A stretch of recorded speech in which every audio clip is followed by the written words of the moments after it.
Vízilabda Sport Egyesület. A DVS-ek 2 utánpótlás csapata is első helyen végzett a területi bajnokságban. Pénteken a gyermekkorosztály, szombaton a serdülő csapat tagjai vehették át a bajnoki címért járó trófeát. Utóbbiak az egyik vidéki vízilabda Fellegvár Eger csapatát legyőzve végeztek az élen.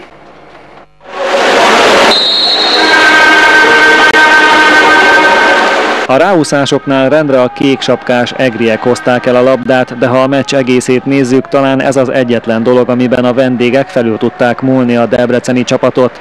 Pedig az Eger a versenyszabályzatot megszegve nem a területi bajnokságra nevezett csapatával érkezett, hanem a jóval erősebb országos bajnokságban szereplő keretével.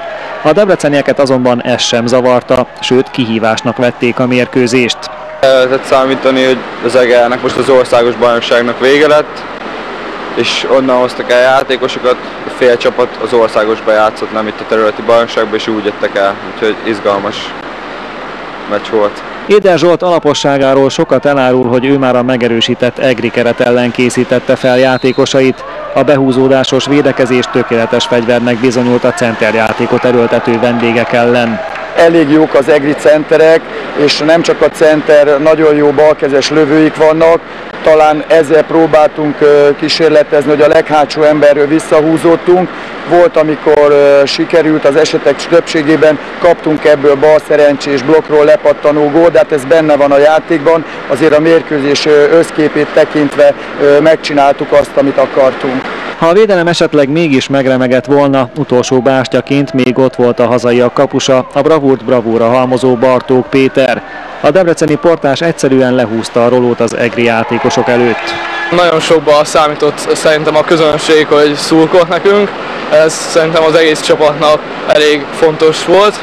Ezen kívül a csapat nagyon jó teljesítményt tudott nyújtani, és gratulálok nekik. Hogy kell kiszámítani, hogy hová lőhet a labda, illetve mennyire lehet erre számítani? Mert úgy látszott, mintha olvastad volna az ellenfél játékát. Hát, köszönöm szépen.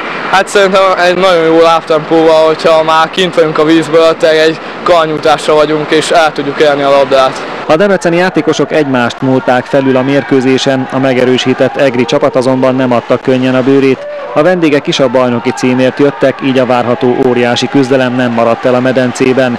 Az utolsó negyedhez 4-4-es állásnál érkeztek a csapatok, amikor a hazai együttes egy szemfüles támadás során vezetést szerzett. A bajnokságban 1 ponttal vezető DVS játékosai ekkor szinte már a kezükben érezhették a trófeát. A döntetlen is nekünk jó, tehát nem kockáztatni, tessék kijátszani az időt, visszadárni a védekezésre, voltolni, tördelni a játékot, a döntetlen is nekünk jó, tessék odafigyelni. Bár a végjátékban akadtak még izgalmas pillanatok, a debreceniek hősiesen őrizték 1 gólos előnyüket. Amikor a mezőnyjátékosok már nem tudtak mit tenni, akkor pedig ott volt a kapus Bartók Peti, vagy legvégső esetben Fortuna. Bár a vendégeknek volt még egy nagy kapufájuk a végén, az már nem sokat változtatott volna a lényegen, hiszen a döntetlennel is a DVS lett volna a bajnok. Éder Zsolt vezetőedző, vagy ha úgy tetszik Éder mester, így is úgy is a vízben landolt volna.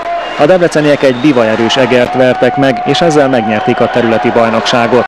Ez a csapat nagyon céltudatossá vált, én úgy látom, tehát a gyerekek megértették azt, amiről beszélek, hogy munkanélkül nincs eredmény, és a csapat gerince, akik húzó emberek voltak ma is a mérkőzésen, ők ezt maximálisan elsajátították, tehát ez a csapat nagyon sokat tett ezért a sikerért, és én továbbra is erre oktatom őket.